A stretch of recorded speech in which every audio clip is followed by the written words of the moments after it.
Mom! Mike! One day, when I got home from school, my mom and my brother Mike, who were supposed to be at home, were nowhere to be found. Even as evening came, they didn't return, and to make matters worse, my dad didn't come back from work either. I hesitated for a moment as my hand touched the fridge handle. Normally, I wouldn't even dare to go near the fridge, let alone touch it, because my mom would scold me about wasting electricity.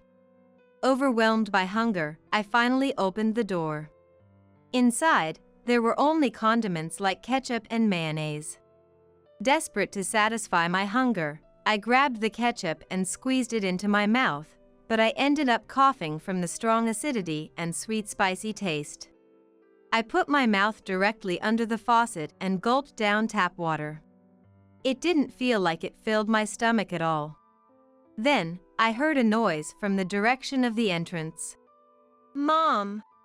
Thinking everyone had come back, I ran to the entrance, but standing there was my grandmother Susan. Mary! Weren't you supposed to be in Germany? Both my grandmother and I were surprised and looked at each other. Dad, Mom, and Mike all left for Germany just a while ago. I thought for sure you had gone with them. A mix of surprise, sadness, and anger was evident in my grandmother's expression. This is just too much. With a determined nod, my grandmother said, Mary, from today on, you'll live at my house. She smiled kindly and hugged me. My grandmother's arms were very warm. My name is Mary, and I'm in my 20s. Currently, I live with my grandmother, who has been feeling weak in her legs. Going up and down the apartment elevator is hard, but I've never thought of assisting my grandmother as a burden.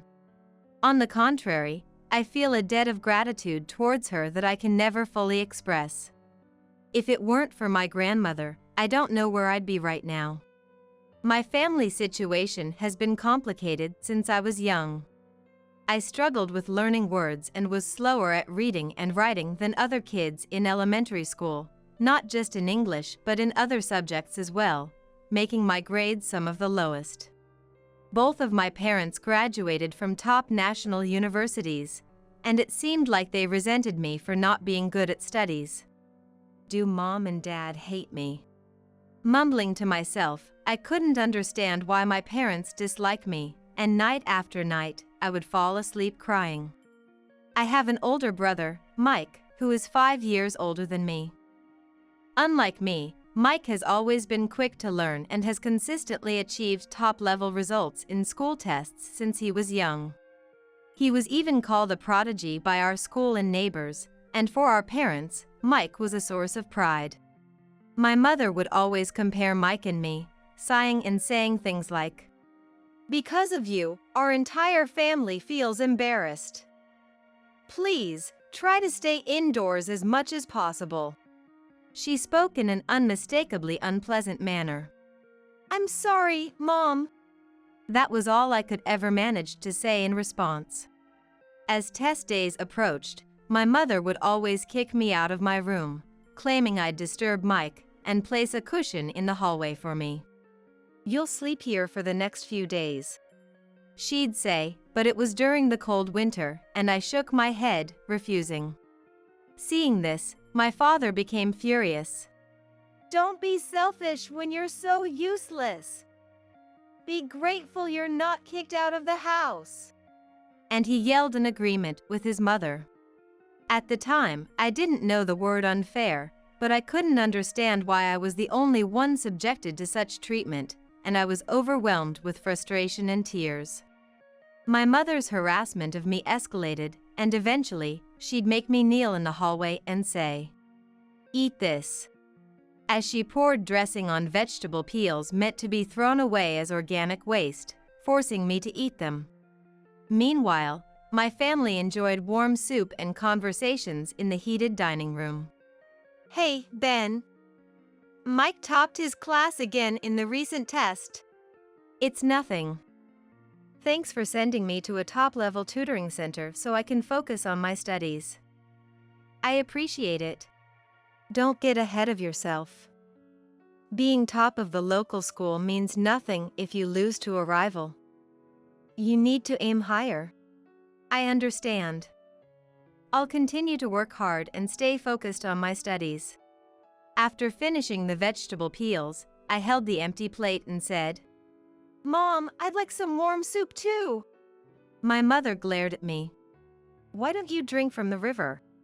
she retorted, and then the three of them burst into laughter. Hearing my family's exchanges, all I could do was sit in the hallway, hugging my knees, enduring the hunger and cold, waiting for dawn to break. In those times, there was one person who became my ally, my paternal grandmother. She used to live far away but moved into a nearby vacant house to start a handicraft class because her previous home was too small. When I returned home from school, she'd beckon me with a smile. "Welcome back. Did you have fun at school? I've prepared some snacks for you, come eat." As dusk began to fall and I watched my grandmother start to prepare dinner from behind. "Mary, you should be heading home soon. Isn't your mom waiting, preparing dinner for you?" She noticed my gaze and turned around to ask. I shook my head vigorously from side to side. "Mom won't make anything for me." "Then what do you usually eat?" "Vegetable peels, tap water." My grandmother rushed over and hugged me tightly. "From today on, you'll eat here." "Really? Is that okay?" "Of course. You're growing, Mary. You need to eat plenty and grow big and strong." "Thank you, Grandma." For the first time, I felt someone's warmth and couldn't stop my tears.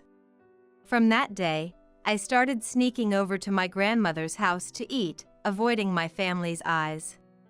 Being able to have a warm meal and fill my stomach felt like a reward.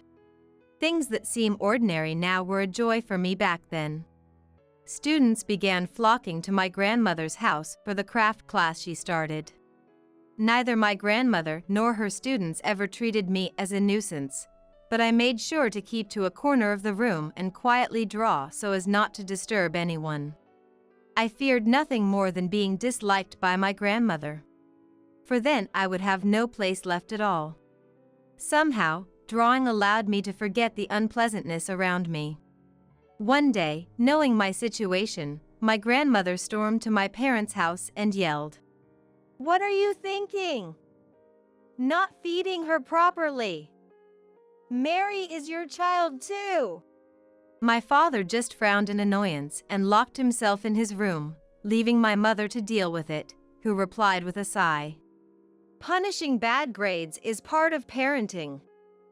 Don't interfere with our educational methods." They didn't listen at all. Worse yet, after my grandmother left, I was scolded severely by my parents. "Why did you tell Grandma such things? I came back from work tired and all you do is just cause trouble." "That's right. You're already useless. Don't make things harder for us." "I'm sorry." With a heavy heart, all I could do was apologize, pushing down the feelings of injustice. "From tomorrow, stop going to Grandma's. Your presence embarrasses us in the neighborhood," I was harshly told. Feeling dejected, I encountered Mike as I walked down the hallway, just as he came out of his room. "You've got it easy, always free to play." "I have to study because I'm capable, which makes my days busy and hard." Thinking it was a taunt, I didn't reply but glared back at him angrily. Then, one day, "A friend of mine works at an educational institution in Germany. I mentioned Mike to him, and he suggested we let Mike attend a university there." "Wow, university? But Mike is still in elementary school." "Don't worry. Regardless of age, those who are capable can aim for the top. With Mike's abilities, skipping grades is a certainty. Besides, it would be a waste to keep Mike in a low-level education through middle school and high school. It'd be like throwing tuition money down the drain." "That's true. For someone of Mike's capabilities, aiming higher is essential for his future." Understood. Let's plan to move as a family soon. Thank you for doing this for me. Dad, Mom. While overhearing the conversation about moving abroad, I was seized by anxiety. I can barely read and write English. How will I manage to communicate in German after moving to Germany? Won't I just be a burden to my family in Germany? I stopped Mike as he was about to return to his room. Mike, I'm scared of learning German. That's not something you need to worry about. Mike scoffed and locked himself in his room. I couldn't grasp the meaning behind Mike's words. Does it mean that even if I can't understand German, my parents and Mike will help me?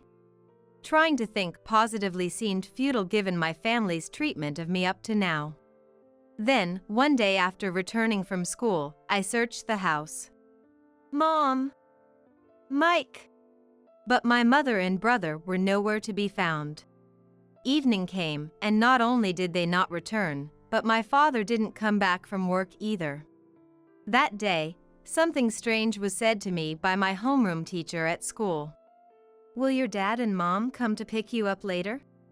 The teacher asked with a puzzled look, but I couldn't understand what she meant and was at a loss for words. What did that mean? Was it that my parents were going to take me somewhere? But no matter how long I waited, none of my family returned. Hesitating for a moment, my hand touched the fridge handle. Normally, I wouldn't even dare to go near the fridge, let alone touch it, because my mom would scold me about wasting electricity. Overwhelmed by hunger, I opened the door. Inside were only condiments like ketchup and mayonnaise. Desperate to satisfy my hunger, I grabbed the ketchup and squeezed it into my mouth, but coughed due to the intense acidity and sweet spicy taste. I put my mouth directly under the tap and gulped down water. It didn't feel like it filled my stomach at all.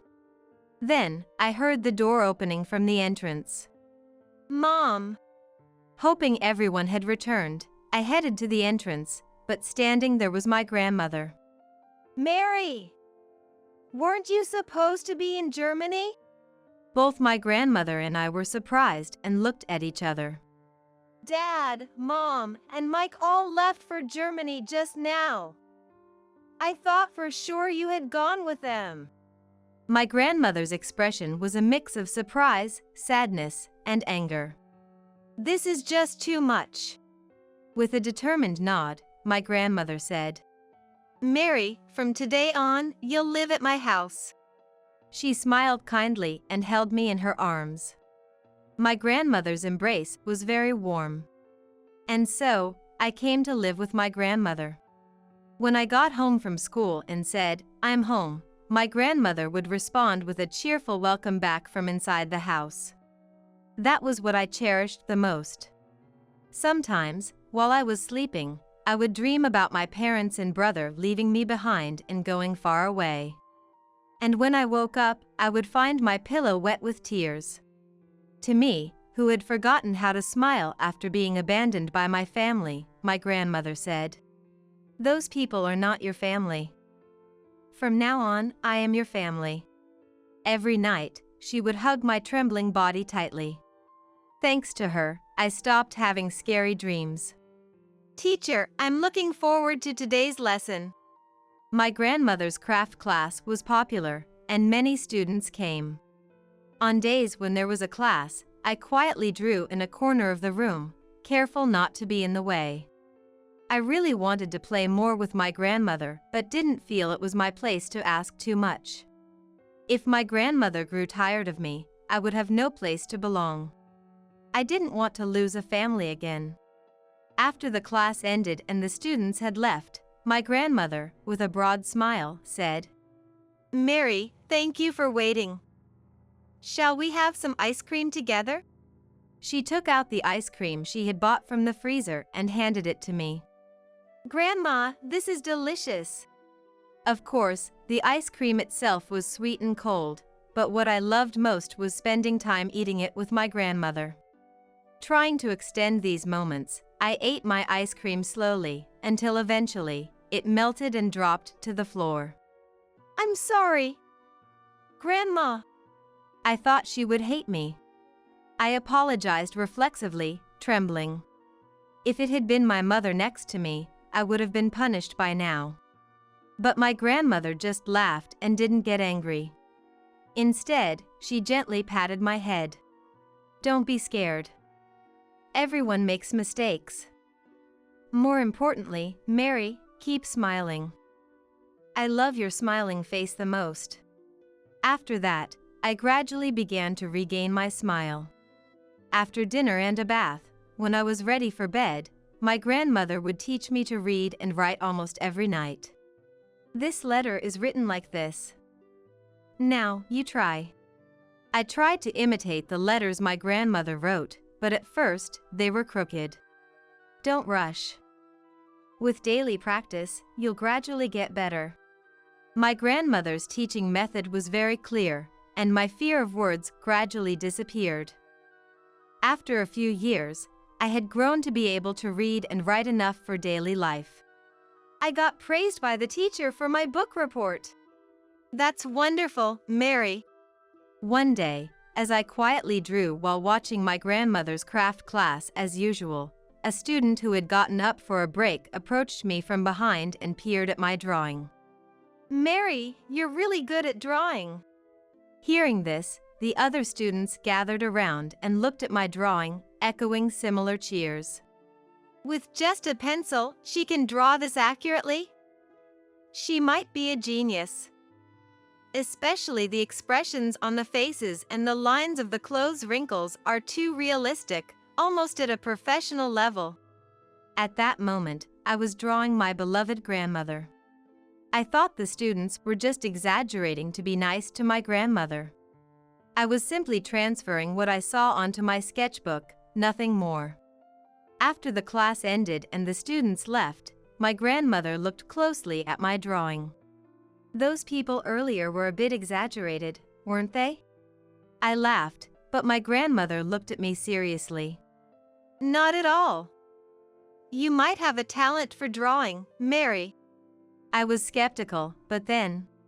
Wow, Mary, that's amazing. I remembered being praised in school art classes by teachers and peers. I had thought they were just being kind to me because my family had abandoned me. Actually, I had no idea how much talent I had for drawing. Am I really that good? Yes, you are. Mary, you have a promising future. I know someone who runs an art class. Would you like to learn there? Yes, I'd love to. It was my grandmother who gave me a clear goal. 12 years had passed since then. Mary? It's really you. We're fans of your work.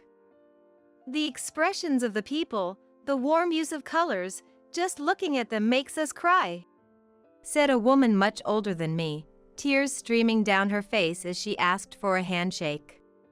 Thank you, I replied with a wry smile, shaking her hand and posing for photos with a smile.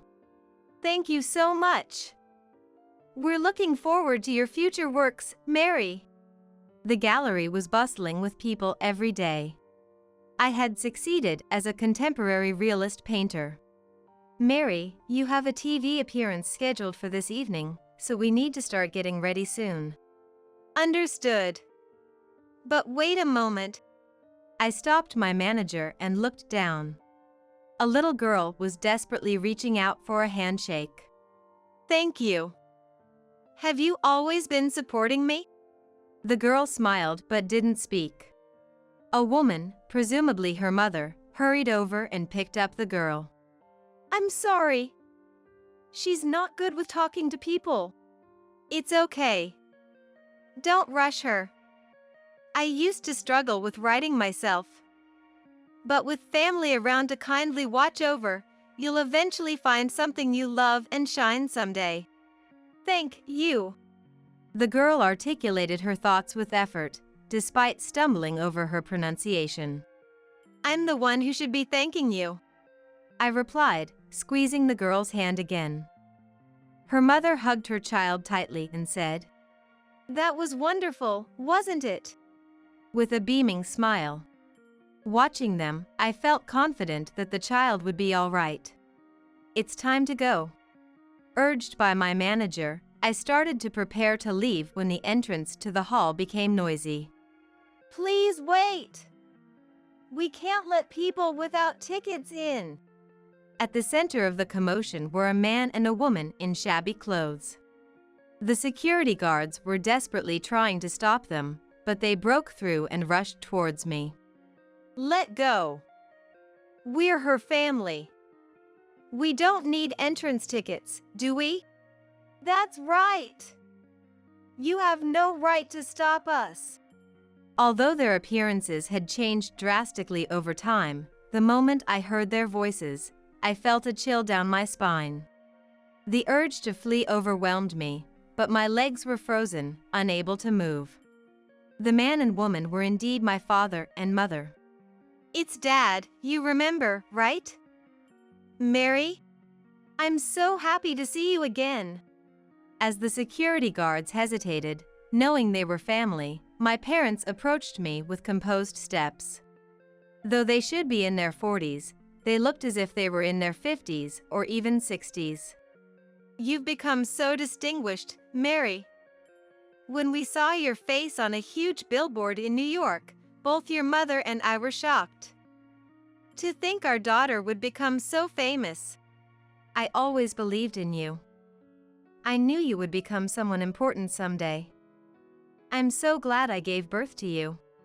Confronted by this elderly couple who spoke as if nothing had happened in the last 12 years, I was dumbfounded and couldn't find the words to respond immediately. What's wrong? You've been silent. Excuse me, but who are you, please? What are you talking about? You haven't forgotten, have you? It's Dad. Surely you're just being shy. We appeared so suddenly, you must be surprised, right? Isn't that it? How utterly self-centered can people be? What are you doing here now? I asked, deliberately avoiding eye contact. What do you mean? Let's start living together again. We've come here for that. I don't know these people. Please have them removed. I gave the order to the security guard in a flat tone, but the confused guard didn't know how to react. To me, my only family is my grandmother. I don't know these people. You're not still holding a grudge about that time, are you? That was our mistake. Sorry about that. My father apologized with a nonchalant attitude, not appearing remorseful. Still holding on to the past like that, you're still a child. We're family, aren't we? It's natural for a family to live together. It's time you grew up and... Absolutely not. I couldn't contain my anger. The only person I can call family is Grandma. When you two left me to go abroad, only Grandma stood by me. I won't acknowledge you as my family now. My mother bit her lip and glared at me. Yes, that look. The same cold gaze as if she were looking at something filthy. If you hate us that much, we'll give up on living together. Instead, could you give us one of your paintings? I was at a loss, unable to comprehend my father's inappropriate request. We're actually a bit short on money right now. I've heard that the paintings you draw are worth $1 million each. So, wouldn't it be all right to give us one of them? You have a proud son named Mike, don't you? Why don't you ask him for help? I'm not drawing for you guys. I will never give away my paintings. Don't mention Mike. I don't even want to hear that guy's name. Suddenly, my mother screamed almost like a wail. Why would you say that? He's your child, isn't he? That guy is no son of ours. Just a nuisance. Then, the two of them bitterly recounted what had become of Mike over these 12 years. After moving to Germany with the family, Mike quickly got admitted to a prestigious university thanks to his academic abilities. That was all according to our expectations. But soon after, Mike lost his motivation to study. He stopped attending university and started living a wild life, hanging out with bad company during the day. No matter what his parents said, he wouldn't listen, and eventually, he stopped coming home altogether. He even got into trouble with the police. The Mike they described was truly a lost cause. Yet, I felt sympathy for Mike. He must have been another victim tormented by these parents. A few days after my family left me for Germany, I found a notebook in Mike's room. It detailed how he was forced to study every day, wasn't allowed to play with friends, got pigeonholed into a life decided by our parents after accidentally scoring 100 on a test in first grade, and how he was envious of me for not being expected to study. Mike once told me he envied me when we were kids, but I finally understood after reading that notebook. My father whispered, so others wouldn't hear. Just between us, Mike is a lost cause. We tried to rehabilitate him by bringing him back home, but who knows what he's doing now. The police came asking about him recently. He seems to be hanging out with dangerous people too. Might even be involved with one of those scam groups that are all the rage now. It's only a matter of time before he gets arrested. So, if you feel sorry for us being troubled by such a foolish son, please, give us one of your paintings. It would save us. It's also your chance to do a filial duty, right? Saying this, my parents began to apologize deeply in front of me. Enough already! You too! Suddenly my grandmother, who was in a wheelchair, shouted. I've been listening quietly, and now because Mike turned out bad, you want Mary to help? What a joke! You were the ones who abandoned that child. Mom? Why are you here? It's my precious granddaughter's exhibition. Coming here is only natural as family. With that, my grandmother glared at my father and mother. You two are no longer family or anything to us. Just strangers. Now, get out. Security, what are you waiting for? Startled by my grandmother's shout, the security guards hurried into action. Wait a minute. Then we have our own plan. A plan? Let's hear this plan of yours. Susan, you've kidnapped our daughter, haven't you? Kidnapped? You were the ones who abandoned this child and went abroad. My grandmother was furious, but I instead offered a wry smile. Calm down, Grandma. Getting all worked up will just raise your blood pressure again. I tried to calm my uncontrollably emotional grandmother. Then, facing my parents who were smirking triumphantly, I have unfortunate news for you. Legally, Grandma and I are now mother and daughter.